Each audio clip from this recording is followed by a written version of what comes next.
Hola, ¿qué tal? Bienvenidos a True Crime, la huella del crimen. En el episodio de hoy vamos a profundizar en uno de los asesinatos más misteriosos de la historia negra de España y que 50 años después todavía sigue sin resolver. Así, abrimos la puerta de un caso lleno de silencios, poder y una verdad que quizás nunca quiso ser contada. Este es el crimen de los Galindos.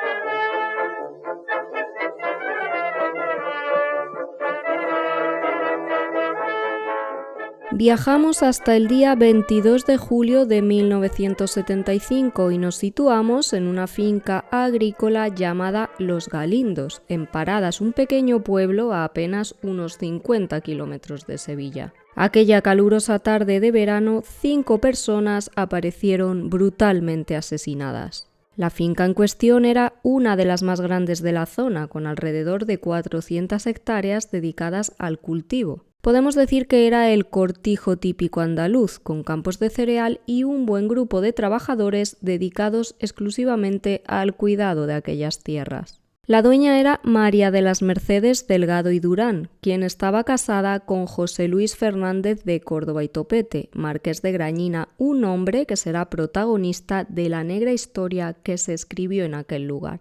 Hay que decir que el marqués en su día había sido militar, pero abandonó el ejército tras contraer matrimonio y desde entonces se dedicaba a gestionar las 5 fincas que eran propiedad de su esposa. Para ello contaba con la ayuda de Antonio Gutiérrez, a quien nombró administrador y que también fue oficial del ejército. El edificio principal de aquel cortijo estaba construido con muros gruesos de ladrillo y revocados con cal blanca para proteger del calor. Tenía un tejado de tejas de barro rojo desgastadas por los años y el sol intenso. En la fachada, una puerta maciza de madera y varias ventanas protegidas con rejas de hierro daban una imagen sencilla pero sólida. Y justo junto a la casa principal se encontraba la casa del capataz, una construcción bastante más pequeña pero independiente. Era una vivienda modesta con 2 habitaciones, una pequeña cocina y un salón destinado todo ello para alojar al capataz y a su familia. Sus paredes también estaban encaladas y la parte superior era de tejas en línea con el estilo rural andaluz.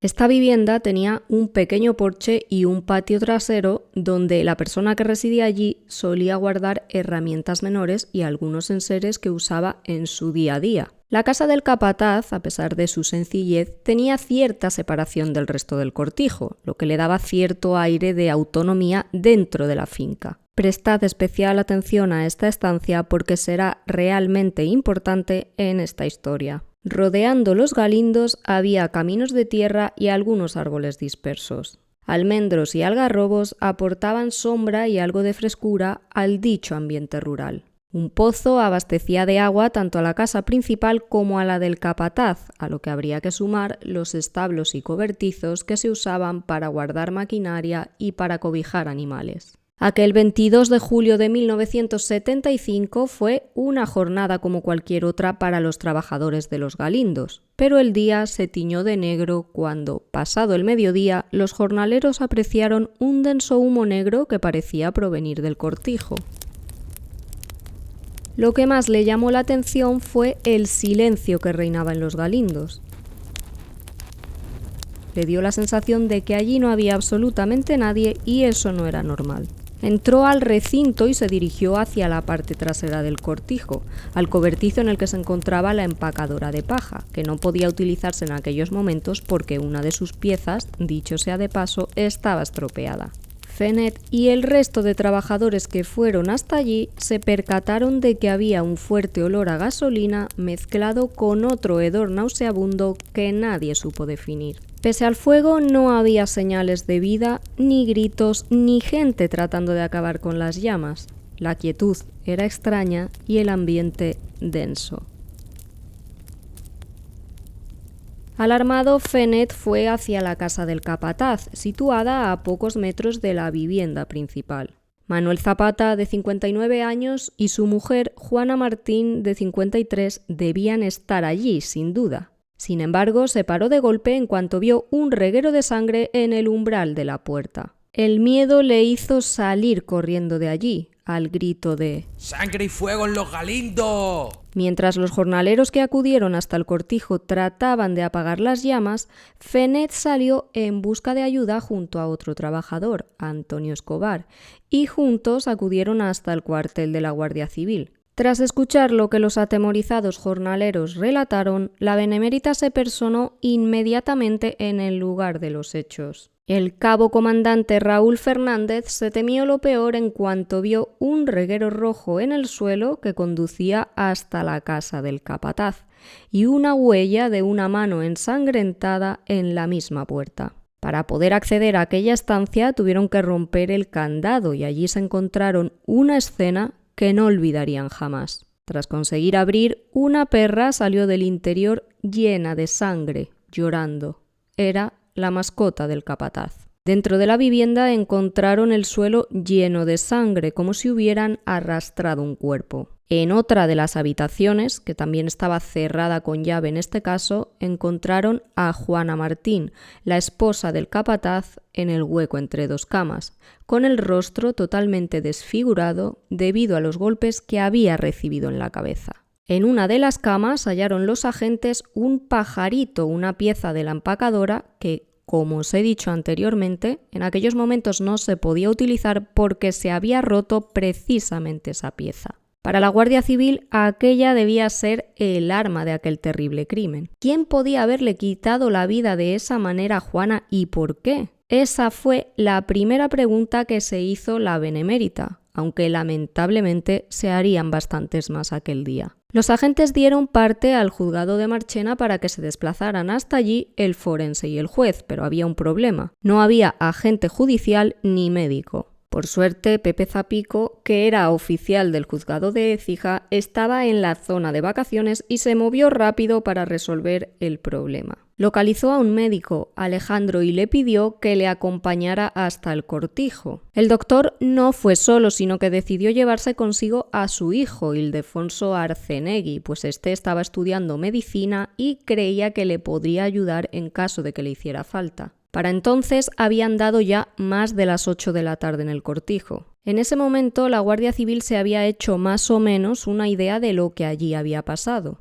Creían que Zapata, tras una discusión, había asesinado a su mujer y posteriormente habría intentado quitarse la vida con una escopeta. Ese arma fue encontrada dentro de un 600 que estaba aparcado en las afueras de Los Galindos, un coche que pertenecía a José González, un tractorista de 27 años que también trabajaba en la finca.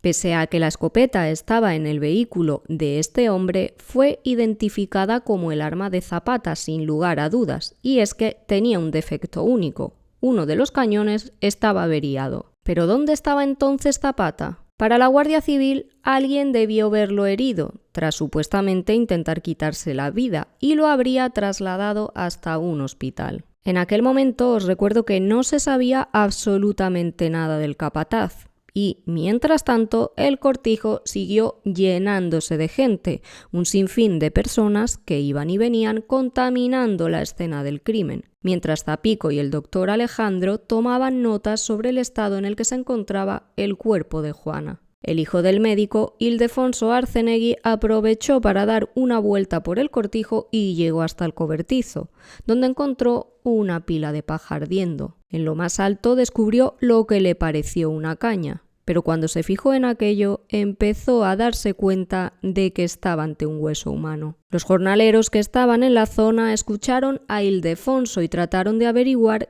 qué era exactamente aquello que estaba ardiendo. Lo que hallarían les dejaría estupefactos. En lo alto de aquel bloque de paja en llamas había un busto de una persona totalmente quemado. Pronto identificarían aquel cuerpo como el de José González, el tractorista, pues encontraron muy cerca del mismo las gafas negras que usaba normalmente. A nadie le extrañó que José González hubiera estado en el cortijo. De hecho, se comentó que él dio la orden aquel día para que Fenet, que normalmente solía quedarse dentro de Los Galindos haciendo recados, se fuera a trabajar en Los Olivos. Lamentablemente, no fue ese el único cadáver que hallaron en el lugar los jornaleros. y es que junto a José González, o Pepe, como solían llamarle los que le conocían, encontraron otro más, aunque no supieron determinar a quién podría pertenecer. Asimismo, descubrieron unos bidones de gasolina, el acelerante que debió usar el asesino para que el fuego se propagara rápidamente por el lugar. Cuando la noche cayó sobre el cortijo, Zapico y el doctor Alejandro decidieron investigar el reguero de sangre que salía desde la casa del capataz.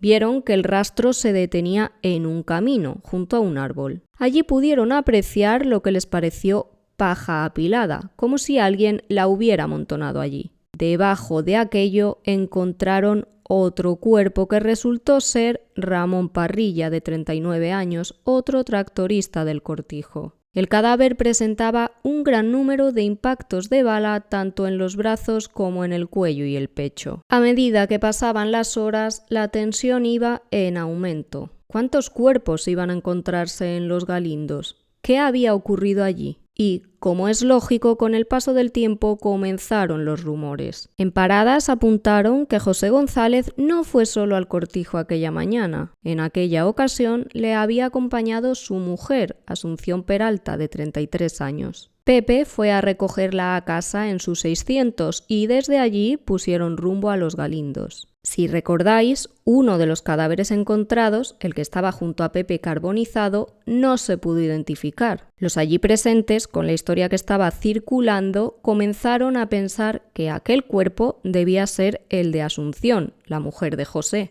Para entonces, el que seguía sin aparecer a aquellas horas de la noche era Manuel Zapata, el capataz, por lo que seguía siendo el principal sospechoso de aquellos 4 crímenes. La Guardia Civil pensaba que, tras cometer tal barbarie, seguramente se habría quitado la vida. Y entre tanto, la noticia llegó a los medios de comunicación.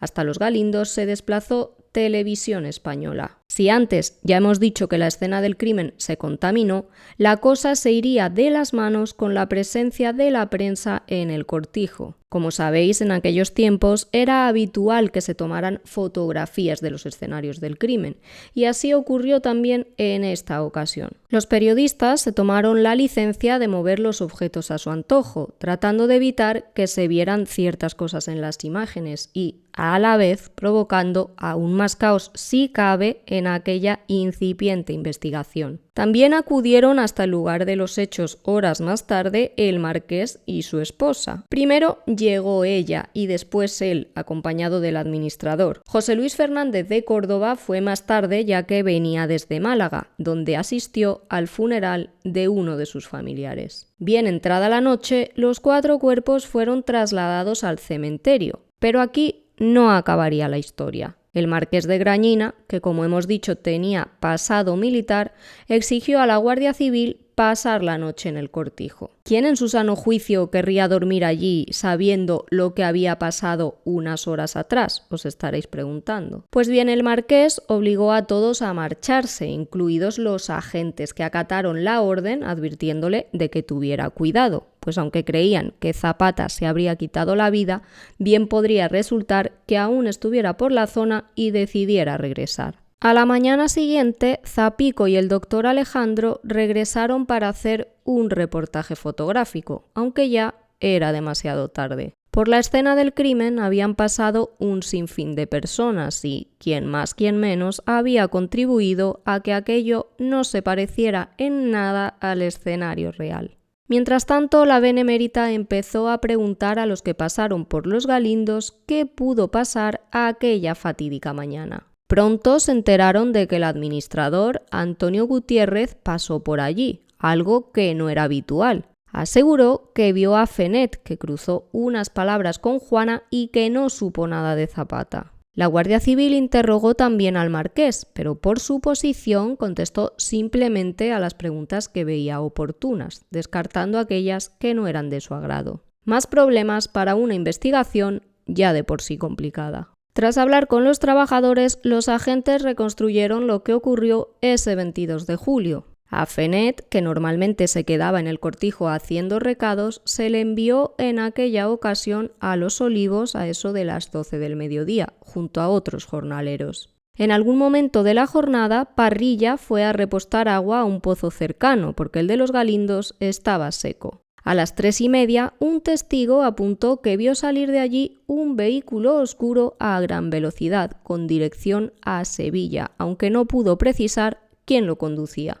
El 25 de julio, cuando habían pasado ya 3 días de los crímenes, aún no se sabía nada de Zapata, por lo que el capataz, una vez más, seguía siendo el principal sospechoso de la matanza. Durante aquellas 72 largas horas, los vecinos del pueblo vivieron con auténtico pavor. El demonio estaba suelto y temían por su vida. Pese al asfixiante calor de aquellos días, no se atrevían siquiera a abrir las ventanas por temor. Con este panorama, aquel 25 de julio, detrás del cortijo, se encontró un montículo de paja junto a un árbol, y allí, bajo una especie de lona, se halló el cuerpo sin vida de Manuel Zapata, que presentaba múltiples golpes, así que se descartó que él fuera el asesino. Con él, este era el quinto cadáver que se encontró en Los Galindos, y de momento la Guardia Civil aún no podía dar respuesta a qué había ocurrido allí. La autopsia del capataz determinó que él había sido el primero en morir. Se cree que Zapata fue asesinado por la espalda, posiblemente cuando estaba sentado en una silla. Tras él, acabaron con su esposa. El asesino golpeó sin piedad a Juana con la pieza rota de la empacadora. El reguero de sangre indicaba que la primera agresión a Juana se produjo prácticamente en la entrada de la casa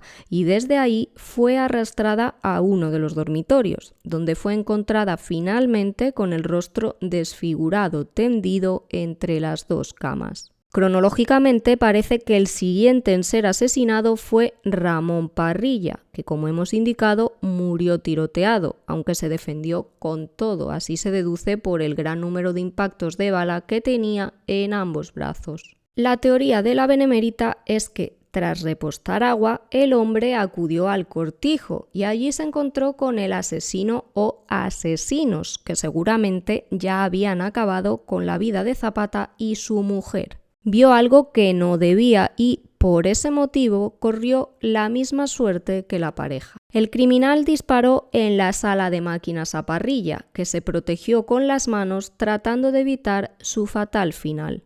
El trabajador corrió en busca de ayuda hacia la casa del capataz, así lo atestiguan las gotas de sangre en aquella dirección.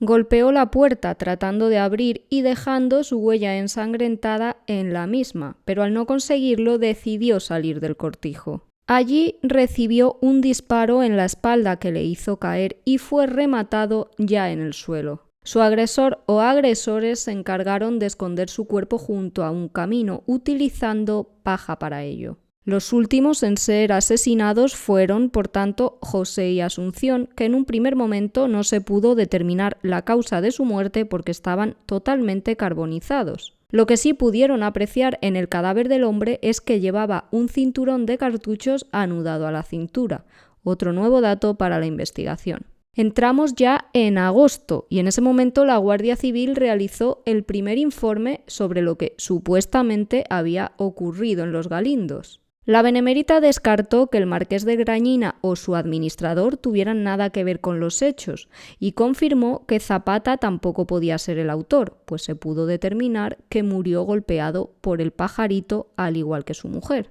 Sorprendentemente, los investigadores apuntaron a José González como el presunto asesino. En dicho informe, la Guardia Civil definió a Pepe como un hombre manipulable y dio un posible móvil del crimen. José estaría resentido con Zapata, pues creía fervientemente que éste tenía relaciones con su mujer. Movido por los celos, José González habría asesinado primero al capataz y después al resto, totalmente fuera de sí. A continuación, decidió quemar el cuerpo de Asunción, su mujer, y, bien por accidente o bien con intención de quitarse la vida, él habría terminado también carbonizado. Aunque el informe no resultaba del todo creíble, pues dejaba muchas preguntas en el aire, lo cierto es que la familia de José González tuvo que sufrir durante años que se le señalara como el presunto autor de aquella matanza. Una de las cuestiones más interesantes en todo este caso, si lo pensáis bien, es Zapata. Fue el primero en ser asesinado, pero su cuerpo tardó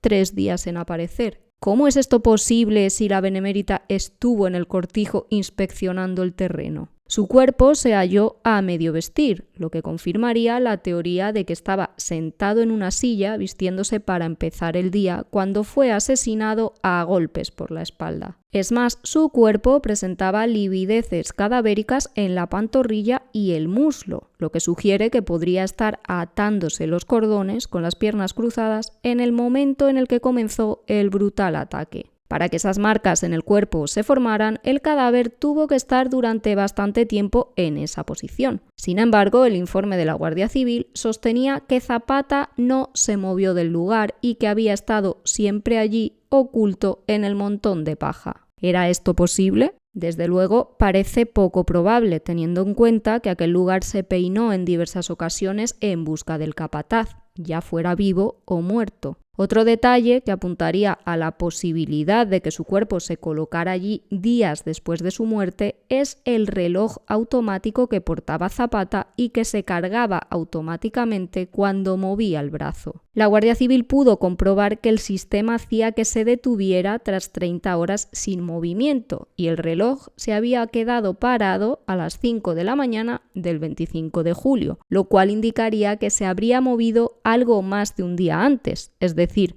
el 24 por la noche. De haber sido asesinado el 22 en el mismo sitio en el que fue hallado, el reloj debía marcar el día 23 de julio a las 6 de la tarde aproximadamente. Y aunque hemos dicho que se señaló a José en un primer momento, hay que decir que hubo más sospechosos en el caso. Por ejemplo, el administrador y mano derecha del marqués, Antonio Gutiérrez. Como hemos apuntado, no era habitual verle un martes en el cortijo, pero pudo haber una causa que explicara su presencia allí ese día. A la empacadora se le había roto una de sus piezas, el pajarito, y el administrador era el encargado de recoger la que no funcionaba o bien de llevar una nueva. Según su declaración, estuvo allí hasta mediodía, pero no hay nadie que pudiera corroborar esta versión. Lo que sí está claro es que él fue el último en ver con vida a las víctimas. Y hay más. Os he dicho que un testigo comentó haber visto un coche oscuro saliendo a toda prisa del cortijo a eso de las 3:30. Pues bien, resulta que el marqués tenía un Mercedes negro, pero el 22 de julio concretamente, cuando regresó del funeral de un familiar, lo hizo en un Renault. ¿El motivo? Le había dejado el Mercedes negro al administrador para que se lo revisara. Hay quien llegó a asegurar que aquel vehículo tenía incluso marcas de haber sido alcanzado por cartuchos. El tiempo pasó, pero no dejó de hablarse del brutal crimen de los Galindos en mucho tiempo. A principios de 1976, el alcalde de Paradas recibió una carta procedente de Zaragoza en la que un hombre que decía llamarse Juan y ser vecino de Marchena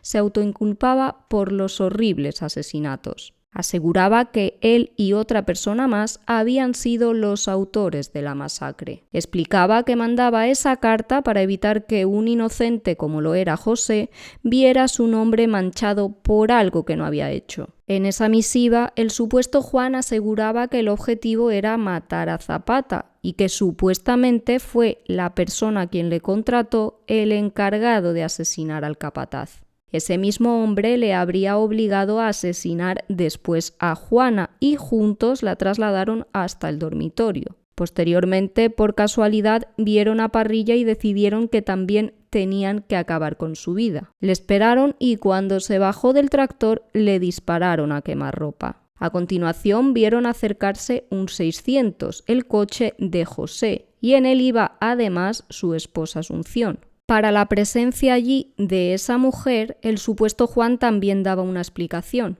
y es que el que le había pagado lo había orquestado todo. Hizo que Pepe se llevara a su esposa para cuidar de Juana, haciéndole creer que estaba enferma. Una vez entraron al cortijo, les hicieron pasar a la casa y allí acabaron también con su vida. Este Juan explicaba en la carta que la persona que le hizo el encargo era alguien cercano al cortijo que le había pagado con 10.000 pesetas. Por último, explicaba que se había marchado a Zaragoza para poner tierra de por medio. Pese a todo, la versión oficial seguía siendo que José era el encargado de las muertes de las otras 4 personas, por lo que la familia optó por contratar a un abogado con el fin de limpiar su nombre. Será este hombre quien encuentre esa carta enviada al alcalde de Paradas y el que la ponga a disposición de las autoridades pertinentes. El letrado pidió que se exhumaran los cadáveres en 1983 y el doctor Luis Frontela fue el encargado de hacer una segunda autopsia a aquellos cuerpos. El forense no tuvo ninguna duda. Pudo determinar que José González, como los otros, también había sido asesinado y, por tanto, no había manera de que él fuera el autor de aquellos crímenes. Según Frontela, Pepe murió debido a fuertes golpes en la cabeza con el mismo arma con el que habían ejecutado a Zapata y a Juana. Y no solo eso, tras quitarle la vida, amputaron sus extremidades con una sierra, como se podía apreciar en los restos óseos. Para el forense, al menos 2 personas tuvieron que realizar dicha tarea. Frontela determinó también que 2 personas debieron transportar a Juana hasta el dormitorio por las gotas de sangre. En cuanto a Zapata, señaló que había muerto como José, golpeado repetidamente. Fue sorprendido por la espalda y por alguien más grande. De igual modo, se pudo constatar que quien había asesinado a Juana no fue el mismo que quien acabó con el capataz. Esta otra persona era más bajita y de menos peso. De hecho, Frontela considera que por eso la mujer recibió tantos golpes. No es que se ensañara con ella, como se pudo pensar en un primer momento, es que tuvo que golpearla repetidamente porque no tenía fuerza suficiente como para acabar rápido con su vida. En aquel dormitorio en el que apareció Juana había sangre también en la colcha de una de las camas y no pertenecía a la mujer del capataz. Se cree que la misma podría ser de Asunción, la esposa de José, a quien también habrían asesinado allí de un golpe en la cabeza. En cuanto a Parrilla, en esa segunda autopsia, Frontela determinó que alguien con una altura superior a la media fue quien disparó al trabajador, primero a bocajarro. Este se defendió, corrió y terminó siendo disparado en la espalda para ser rematado ya en el suelo con un disparo en el pecho. Gracias a este informe de Frontela, la familia de José González respiró tranquila e hizo incluso constar en la lápida que murió asesinado, por si alguien volvía a atreverse a señalarle como autor de aquella horrible matanza. Con ese escrito se volvía al punto de partida una vez más.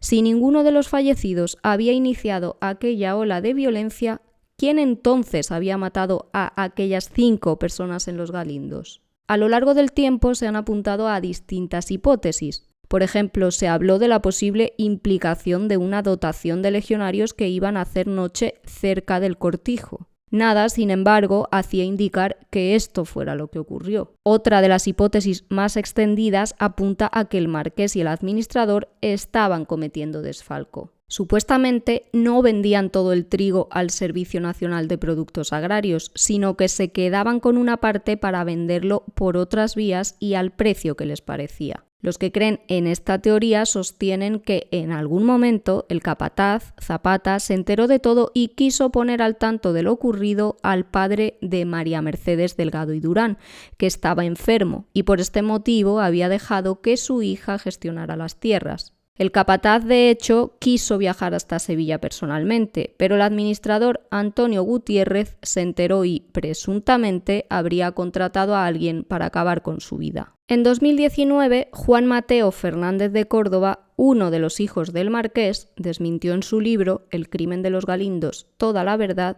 que existiera tal desfalco. Explicó que la parte del grano que no se vendía se reservaba para dar de comer a los animales que la familia tenía. En dicho libro, Juan Mateo dio su teoría sobre lo que cree que pasó aquel día y dio un dato que hasta entonces nadie había revelado. Según Juan Mateo, se estaba produciendo un fraude en una cooperativa de Utrera en la que también estaría implicado su padre, el marqués. Este hombre asegura en su libro que se estaban desviando fondos y el dinero en cuestión se utilizaba para comprarse pisos y otros terrenos. Zapata se habría enterado de todo y quiso contárselo al padre de María Mercedes, porque temía que muchas personas podían verse afectadas por aquella trama. El capataz ya le había comentado semanas atrás a María Mercedes y a su madre en una visita al cortijo que quería hablar con él, pero éstas le dijeron que estaba muy enfermo, que si era urgente lo mejor es que fuera a Sevilla. Zapata insistió en que lo que tenía que contarle no podía hacerlo por teléfono y les comentó que Juanita estaba enferma, que no quería dejarla sola para emprender ese viaje a la capital. A la madre de María Mercedes se le ocurrió una opción, que Zapata dejara a su mujer con algún matrimonio de confianza que conociera y que viajara tranquilo para poder hablar con el padre de la familia sobre el asunto que tanto le quitaba el sueño. El 21 de julio, un día antes de los crímenes, Zapata habría hablado con José González para pedirle que él y su esposa fueran al cortijo al día siguiente. Les prometió que les pagaría y le explicó que tenía que viajar a Sevilla, pero no quería dejar sola a Juana. Le pidió, eso sí, discreción, no quería que nadie supiera a dónde iba a marcharse. José le recordó que, si no quería que nadie se enterara de su viaje, iba a tenerlo difícil, porque en Los Galindos siempre estaba Fenet, el recadero. Zapata le dijo entonces que mandara él mismo a este trabajador a Los Olivos y que le dijera que la orden venía del capataz. Ambos se citaron al día siguiente a primera hora en el cortijo. El 22 de julio, José acudió a Los Galindos y Zapata se fue a Paradas, pues quería llamar por teléfono a Sevilla antes de ir para asegurarse que el padre de María Mercedes estaría allí cuando llegara. Por desgracia para el capataz, aquella mañana Antonio Gutiérrez, el administrador del Marqués, fue quien atendió el teléfono. En un primer momento, Antonio no conoció al capataz, pero este se identificó y la conversación empezó a volverse cada vez más tensa, hasta el punto que Zapata le advirtió de que en unas horas iba a poner rumbo a Sevilla para hablar con el padre de María Mercedes. En ese momento el administrador llamó al marqués, que se encontraba en un hotel de Málaga para acudir al funeral de su tío. Según esta teoría de Juan Mateo, en ese mismo instante el marqués habría optado por volver en tren con el objetivo de convencer a Zapata para evitar su viaje a Sevilla. El marqués acordó con el administrador que le recogería en la estación a las 12 del mediodía y le pidió que se acercara a la cooperativa de Utrera para informarse sobre qué sabía exactamente Zapata. Allí le contaron que se había enterado de todo, que habían intentado sobornarlo pero que no les había servido para nada y temían que su secreto iba a dejar de serlo en breve. Antonio les comentó que el marqués iba a pasarse por el cortijo para hablar con Zapata y supuestamente en la cooperativa le obligaron a que se llevara con él a Curro, el nombre ficticio que Juan Mateo ha dado a este enigmático y cruel personaje que conoceréis a continuación. Curro era algo así como el encargado de los temas sucios en esta cooperativa y terminó acudiendo junto a Antonio a recoger al marqués de Grañina a la estación de Araal. El marqués le pidió explicaciones al administrador sobre la presencia de Curro allí y este se excusó diciendo que desde Utrera no le habían dado más opción que llevárselo. Los tres fueron finalmente a Los Galindos, justo cuando José cogía el coche para ir a recoger a Asunción. Se cruzaron en la carretera, sin embargo, aceleraron para no tener contacto alguno con este trabajador. Con la excusa de que llevaba unas sandías en el maletero, Antonio fue hasta la casa del capataz. Allí estaba Juana, en la entrada a la que le dio la fruta y le preguntó dónde estaba su marido. Ella le comentó que estaba dentro vistiéndose y a la vivienda entraron el marqués, el administrador y Curro. En cuanto los vio, Zapata se dio cuenta de que querían silenciarle y empezó una discusión acalorada. Curro se hizo con el pajarito nuevo, que lo había llevado Antonio hasta allí para poder arreglar la empacadora, y comenzó a golpear al capataz por la espalda sin que éste pudiera hacer nada por su vida. El marqués, al ver la escena, se quedó en shock y el administrador no sabía qué hacer. Juana, que lo escuchó todo, fue hasta allí encontrándose con su marido muerto. Curro, de nuevo con el mismo arma, le asestó un fuerte golpe en la cara a la mujer del capataz. El marqués le pidió por favor que parara, que aquella mujer era muy buena, pero el hombre, lejos de hacerle caso, le dijo que entonces la remataría para que no sufriera, propinándole innumerables golpes. Curro y el marqués empezaron a discutir. El hombre enviado por la cooperativa se percató de que allí estaba la escopeta de Zapata y la cogió, encañonando al marqués y al administrador. Les dijo que escondieran el cuerpo de Zapata y se deshicieran de él horas después. Aún en estado de shock, ambos hicieron caso a Curro, escondiendo el cadáver del capataz en la casa del marqués, de la cual solo él y María Mercedes tenían llave. Allí habrían metido el cuerpo de Zapata en un armario para posteriormente dejar bien cerrada la vivienda. A continuación, volvieron a la casa del capataz y trasladaron a Juana al dormitorio entre los dos, cerrando también con llave la puerta principal y dejando dentro a la perra. Curro quería quedarse solo a toda costa y pidió a los otros dos que se marcharan. Él esperaría que volviera José González y su esposa Asunción. Cuando vieran que allí no había nadie, se marcharían por donde habían venido. En ese momento, el marqués y el administrador se marcharon a toda prisa en el Mercedes negro que sería visto por algún testigo. Antonio dejó al marqués en la estación para que tomara otro tren que le llevara a Málaga. Mientras, Curro se quedó en Los Galindos a la espera de José y Asunción, pero el destino quiso que el que apareciera fuera Parrilla. En cuanto le vio bajarse del tractor, le disparó con el arma de Zapata, pero el tractorista pudo huir y llegó a la casa del capataz, donde dejó su huella ensangrentada. Posteriormente salió del cortijo y allí sería alcanzado por un tiro en la espalda, antes de ser asesinado con uno mortal en el pecho. Curro se encargó de moverlo y echarle paja por encima para que cuando llegara José no se encontrara con el cadáver. Al poco tiempo, José y Asunción llegaron en el 600. Con tanta sangre en Los Galindos, Curro tenía claro que el plan de que se fueran sin más no iba a ser posible, así que se dispuso también a acabar con el matrimonio. Tenía que hacer creer a todos que Zapata había sido el autor de las otras muertes. Curro les esperó en la puerta y en cuanto aparcaron el coche, les encañonó con la escopeta de Zapata, obligándoles a entrar en el cobertizo. Pero, de camino, José sacó una navaja para defenderse y se abalanzó sobre el hombre, al que dio varias puñaladas. Pese a todo, Curro consiguió golpear al trabajador una y otra vez con la culata del arma. Asunción, atónita, presenció la muerte de su esposo y el hombre que lo había asesinado la obligó a que lo ayudara a cargar con él hasta la pila de paja en la que sería hallado su cuerpo. Una vez allí, le disparó y terminó muerta junto a su marido. Curro cogió gasolina y prendió fuego a la paja, queriendo llamar la atención de los trabajadores y que, con el caos, se pasara por alto lo que allí verdaderamente había ocurrido. Y, de paso, por supuesto, que se borrara toda huella que pudiera señalarle de algún modo. Antes de marcharse, dejó la escopeta de Zapata en el 600 de José y huyó corriendo en dirección al Viso del Alcor. Una vez allí, llamaría a la cooperativa para que alguien le recogiera. A todo esto, recordemos, el cuerpo de Zapata estaba escondido en un armario en la casa del marqués. Según Juan Mateo, su madre María Mercedes le contó, pasados los años, que ella había visto en la casa que pertenecía a los marqueses y en la cual solo ellos entraban, una mancha de sangre como si hubieran arrastrado un cuerpo. Fue días después de los asesinatos y ella, que no supo qué hacer, optó por limpiarla y no comentárselo a nadie. La teoría del hijo del marqués es que su padre y el administrador, una vez echaron de allí a la Guardia Civil, aprovecharon para mover el cuerpo unos días después hasta el lugar en el que fue encontrado. ¿Fue esto realmente lo que pasó? ¿Lo sabremos algún día?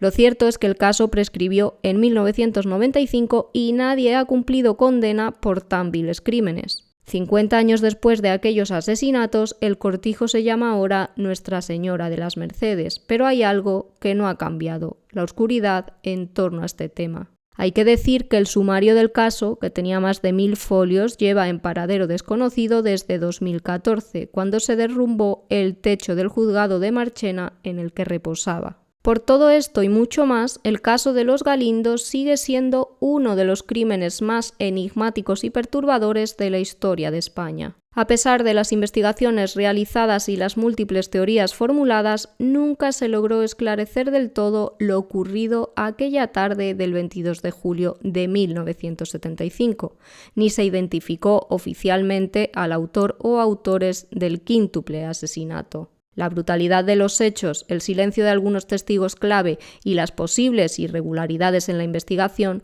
contribuyeron a que el caso quedara envuelto en misterio y desconfianza. Unos asesinatos que dejaron una profunda huella en la sociedad andaluza y que evidenciaron las limitaciones del sistema judicial y policial de la época. El paso del tiempo ha consolidado a los Galindos como un símbolo de la impunidad y de los secretos que aún hoy permanecen enterrados. Mientras no haya una resolución definitiva, el caso seguirá alimentando la memoria colectiva como un oscuro capítulo sin justicia ni verdad.